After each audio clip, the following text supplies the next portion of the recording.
Bakit nga ba karamihan sa aming mga lalaki ay bibihira lang magsabi ng aming mga nararamdaman? Bakit? Dahil kapag nagsabi kami o nagbahagi kami ng aming mga nararamdaman, lalo na kung may pagka madrama ang tema, ang temano, ang komento ng mga tropa o barkada, bakla ang puta, parang di lalaki to, ang drama mo. So usually, ito ang ilan sa mga dahilan kung bakit mas pinipili namin na itago o sarilihin na lamang ang aming mga nararamdaman. Tinatawag na silent battles. Especially sa mga pamilyado na. Sa mga katulad kong may sarili ng pamilya, asawa, at mga anak. Minsan, tayo yung source of, tayo yung nagiging source of strength ng ating pamilya. So kapag nakita nila tayo na parang tayo mismo nanghihina, parang, alam mo yun, parang paano na, technically. Kaya kadalasan, we just, keep it to ourselves. But minsan, bumibigat. Minsan, mas nakaka-pressure.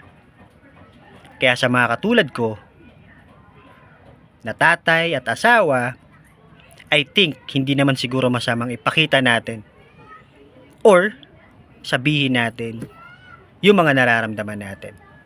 Why? Because tao lang din tayo. Ang pinagkaiba lang is yung ari or yung gender technically. But we are also human being. So kung nasasaktan tayo, then let them know.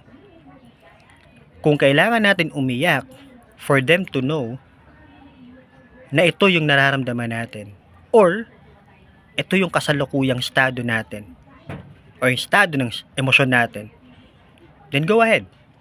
I think hindi naman kabawasan sa pagkalalaki yung ipapakita natin yung ating emotions sa ating partner, sa ating mga anak, sa ating mga kaibigan or kung sino man na sa tingin natin ay magiging outlet or channel para mailabas natin yung ating emosyon. Why not? Most of the time kasi, ang nagiging way natin to express ourselves ay through actions. Why? Bilang isang lalaki, challenging i-compose yung ating mga sarili.